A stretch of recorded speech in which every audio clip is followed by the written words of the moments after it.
మీ బట్టలకి సాఫ్టింగ్ ప్రొటెక్షన్ ఇచ్చే సరైన ప్రొడక్ట్ ఎలిమ్ ఫ్యాబ్రిక్ కండిషనర్.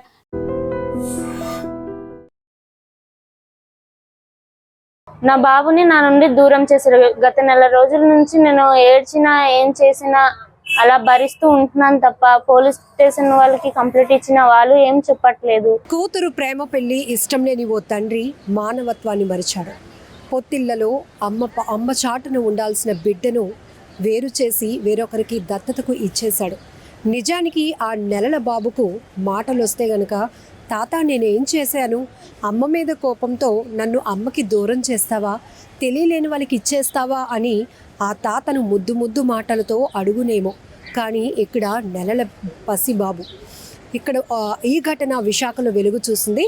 అరకు ప్రాంతానికి చెందిన దివ్య స్వరూప 23 ఇయర్స్ ఉన్నటువంటి ఆమెకి జాన్ బాబు అనే వ్యక్తితో ప్రేమ పెళ్లి చేసుకుంది.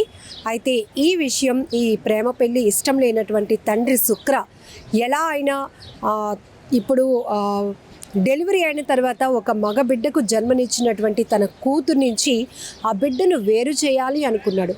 అయితే పెళ్ళైన దగ్గర నుంచి కూడా ప్రేమ పెళ్ళి ఇష్టం లేని ఆ తండ్రి ఇద్దరి మధ్య కూడా కొన్ని విభేదాలకు కూడా కారణమయ్యాడని చెప్పొచ్చు. తరచుగా జరుగుతున్నటువంటి గొడవల వల్ల ఆఖరికి ఈ దివ్య స్వరూప జాన్ బాబు కూడా వేరు అవ్వాల్సిన పరిస్థితి వచ్చింది. అయితే ఆమె డెలివరీ సమయం రావటంతో అరకు ప్రాంతంలో ఉండేటటువంటి వీళ్ళు విశాఖకి తీసుకొచ్చి కైలాసపురంలో ఒక రూమ్ కూడా తీసుకున్నారు. అయితే ఆ తండ్రి కేజీహెచ్లో ఆ అమ్మాయికి డెలివరీ కోసం అడ్మిట్ చేసిన తర్వాత ఆమె పండంటి ఒక మగబిడ్డకు జన్మనిచ్చింది. అయితే బాబుకి పచ్చకామెర్లు ఉన్నాయి, అసలు బాలేదు, నేను హాస్పిటల్కి తీసుకువెళ్తాను అంటూ ఆ కూతురుతో కొన్ని సంతకాలు చేయించుకుని ఆ బిడ్డను పట్టుకుని వెళ్ళాడు. కానీ ఇంటికి తిరిగి వచ్చినాక మాత్రం కూతురు నా బిడ్డేడు నాన్న అంటే మాత్రం ఆయన ఏ మాట కూడా చెప్పకుండా నోరు కూడా మెదపటానికి ఇష్టపడలేదు. ఇలా ఒక 2 నెలల పాటు గడిచింది. నాన్న నా బిడ్డను ఏం చేశావు, ట్రీట్మెంట్ కోసం తీసుకెళ్తానని చెప్పావు, నన్ను ఇక్కడే ఉంచేశావు, నా బిడ్డ ఏడి అని ఆమె ఎంత బ్రతిమలాడినా కూడా ఆ తండ్రి మనసు కరగలేదు. దీంతో నేరుగా ఆమె ఎవరైతే తన భర్త ప్రేమ వివాహం చేసుకున్నటువంటి జాన్ బాబు సహాయంతో విశాఖలో ఉన్నటువంటి కంచరపాలెం పోలీస్ స్టేషన్కు వెళ్ళి కంప్లైంట్ ఇచ్చింది. అదే సమయంలో విశాఖ నగర పోలీస్ కమిషనర్ శంకబ్రత బగ్జీ సార్ని కూడా కలిసి తన గోడు వెల్లడించుకుంది. ఆ తల్లి తల్లడిల్లిపోయింది తన బిడ్డ కోసం. సార్, మా నాన్న నా ప్రేమ పెళ్లి అంగీకరించలేదు, ఇష్టం లేని పెళ్లి చేసుకున్నానని నాపై కోపం పెంచుకున్నాడు.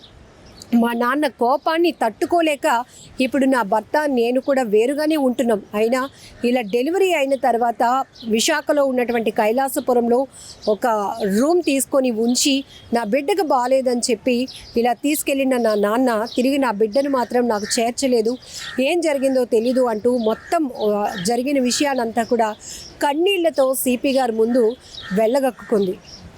ఇమీడియట్గా విశాఖ నగర పోలీస్ కమిషనర్ ఒక టీమ్స్ని కూడా ఫామ్ చేసి కంచరపాలెం ఇన్ఛార్జ్ సిఐని కూడా అలర్ట్ చేసి ఒక బృందాలుగా ఏర్పడి బిడ్డ ఆచూకీ క్షణాల్లో అంటే గంటల వ్యవధిలోనే పట్టుకోవాలి అని ఆయన ఇచ్చినటువంటి ఆదేశాలతో కేవలం 3 గంటల్లో ఈ తల్లి నుంచి బిడ్డను వేరు చేసినటువంటి ఆ తాత ఎవరికి ఈ బిడ్డను దత్తత పేరుతో ఇచ్చేశాడు అనేది కనుక్కుని వెంటనే ఆ బిడ్డను అయితే పోలీసులు ట్రేస్ చేయడం జరిగింది. ఆ తర్వాత శిశు సంక్షేమ గృహంలో పెట్టిన తర్వాత ఈరోజు తల్లిదండ్రులకు అప్పగించడం జరిగింది. ఈ మొత్తం చూస్తే కనుక ఒక తండ్రి తన కూతురు మీద ఉన్న ప్రేమ పెళ్ళి అంటే తను చెప్పిన మాట వినటం లేదు, వేరే వాళ్ళని పెళ్లి చేసుకుందని కోపాన్ని పెంచుకున్నటువంటి ఒక తండ్రి, అది కూడా 23 ఇయర్స్ అంటే ఒక మేజర్ అయినటువంటి మెచ్యూరిటీ ఉన్నటువంటి ఆ కూతురి మీద ఉన్న ప్రేమతో ఈ రకంగా కోపం పెంచుకున్నాడే. మరి ఆ కూతురు కన్నటువంటి బిడ్డ నెలల పసికందు.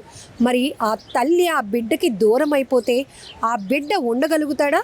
ఆ బిడ్డని వేరే వాళ్ళకి ఇచ్చేస్తే తల్లి స్పర్శకు అలవాటైనటువంటి కొద్ది నెలల్లో కడుపులో నవమాసాలు మోసి కని పెంచినటువంటి ఆ కూతురు ప్రేమను కూడా, కన్న ప్రేమను కూడా ఆలోచించకుండా తన యొక్క కోపాన్ని ఈ రకంగా చేసుకోవాలి, ఈ రకంగా తీర్చుకోవాలి అని చెప్పి ఆ తల్లి బిడ్డను వేరు చేసినటువంటి ఆ వ్యక్తి గురించి, ఆయన పేరు శుక్ర, ఆయన గురించి అసలు ఈ ఉదంతమంతా బయటకు వచ్చిన తర్వాత షాక్ అయిపోతున్నారు అందరూ.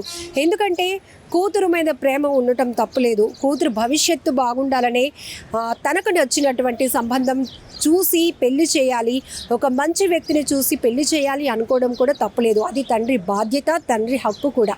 కానీ వాళ్ళిద్దరూ ప్రేమ పెళ్లి చేసుకోవటం, కలిసి ఉండటం, అతని వల్ల ఆమె గర్భం దాల్చటం, ఈ తండ్రి నేరుగా వెళ్ళి అక్కడ హాస్పిటల్లో అడ్మిట్ చేయించినాక పండంటి పసిబిడ్డ చూసిన తర్వాత నాకు మనవడు పుట్టాడు అని మురిసిపోవాల్సినటువంటి ఆ తాత ఎలా అయినా ఈ తల్లి బిడ్డ బంధాన్ని తెంచాలి అనే ఒక ప్లాన్ చేసి వేరే వాళ్ళకి దత్తత ఇవ్వటానికి అని చెప్పి ఆ బిడ్డను వేరే వాళ్ళకి ఇచ్చేశాడే. దీన్ని ఏమంటారో కూడా ఎవరు వర్ణించలేకపోతున్నారు. ఆఖరికి విశాఖ సిపి గారి చొరవతో అయితే ఆ బిడ్డ తల్లి చెంతకు చేరాడు. ఇప్పుడు ఆ జీవన్ బాబు కానీ దివ్య స్వరూప ఇద్దరు కూడా చాలా సంతోషంగా ఉన్నారు. నిజానికి ఆ తల్లి బాధ 2 నెలలుగా ఆ తల్లి నరకయాతన అనుభవిస్తోంది.